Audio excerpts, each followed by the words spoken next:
Salut, cher AI marketeur. J'espère que vous allez bien, même si ce n'est pas le cas, parce que la situation avec AI marketing ne fait qu'empirer au jour le jour. Oui, présentement sur mon compte ici, là, je suis en mode, on me dit que you are offline, offline, complètement, on me dit you are offline. Vous voyez que parce que sur la carte, et au niveau d'encours ici, là, c'est maintenant complètement $0. Donc, je suis arrivé à une étape où AI Marketing me dit que je suis offline. Pourtant, vous voyez que le robot est toujours en statut travail et ce n'est que 28,6% de profit. Donc, en statut travail. Et comment se fait-il que, bon, c'est toujours zéro à cause de ces problèmes toujours de vente 0,000 là.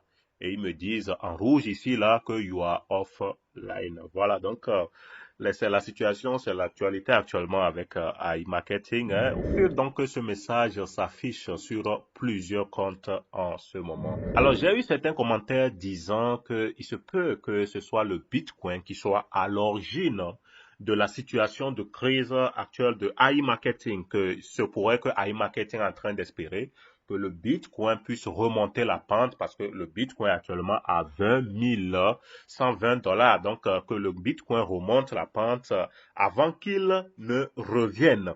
Alors, ce commentaire m'a fait beaucoup rire. Hein. Je ne sais pas d'où la personne tient vraiment cette information, mais je ne pense pas que ce soit la vérité. Je ne pense pas que le Bitcoin ait quelque chose à voir avec cette situation. AI Marketing a toujours eu ces crises plusieurs fois. Hein. Il paraît que ça fait 2 fois de suite que nous avons rencontré donc des difficultés avec AI Marketing. Ils sont quand même revenus, mais cette fois-ci, on ne sait plus si vraiment ces gens-ci, ils vont revenir ou pas. Vous pouvez voir que quand cette nouvelle crise a débuté, on était autour de septembre 2021, août-septembre 2021, ok? Et le Bitcoin en ce moment faisait combien? En septembre 4, le 4 septembre, le Bitcoin faisait 50 025 $.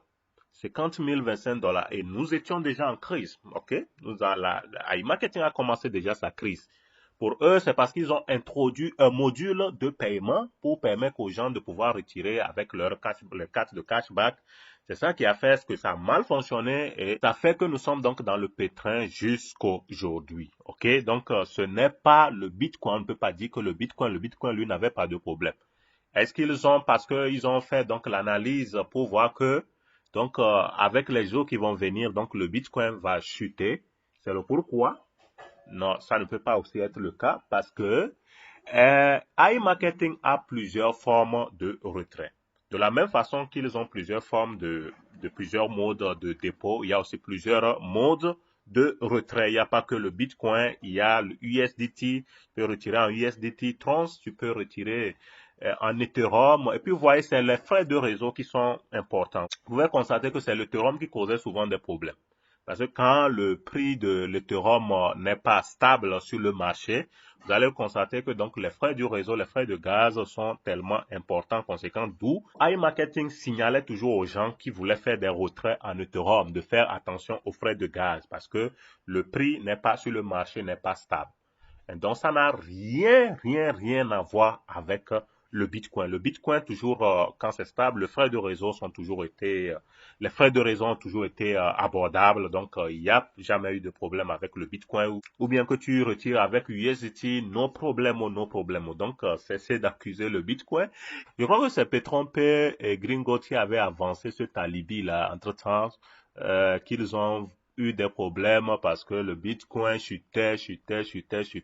C'était un alibi, j'avais dit ça, j'avais expliqué ça. Donc, ou bien que la Chine avait causé des difficultés au Bitcoin, donc d'où ils se sont retrouvés dans la crise. Non. iMarketing dispose depuis longtemps donc, de plusieurs modes de paiement. Donc, ils ne peuvent jamais dire que c'est le Bitcoin qui est à l'origine de leur chute. Personne ne peut nous convaincre à propos de cela. Ok, c'était ce que je voulais apporter dans cette vidéo. En tout cas, avec AI Marketing, les choses sont toujours incertaines. Et il faut toujours rester juste patient, mais se tenir toujours à l'évidence à toutes sortes d'éventualités que AI Marketing peut partir comme peut revenir. Donc, faut pas trop mettre du cœur et être déçu après. Psychologiquement, soyez préparés. Merci, portez-vous bien. Bye bye, ciao.